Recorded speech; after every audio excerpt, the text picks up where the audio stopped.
আলহামদুলিল্লাহ, মায়ের হাতের পাটির মধ্যে বসে আজকে পান্তা ভাত খাবো উস্তা ভাজি দিয়া।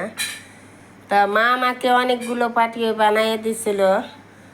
তো এই যে যাদের মা নাই তারাই বুঝতে পারে মায়ের কতটুকু অভাব আর অপূর্ণতার অভাব।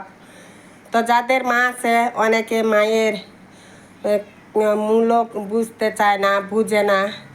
মা হচ্ছে একজন হীরার মতো অমূল্য রত্ন।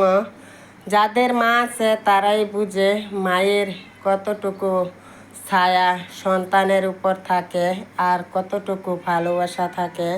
তো এই পাটিটা আমার মা বানায় দিছিল আমাকে বসে খাওয়ার জন্য আর এমনিতেও বসে থাকার জন্য।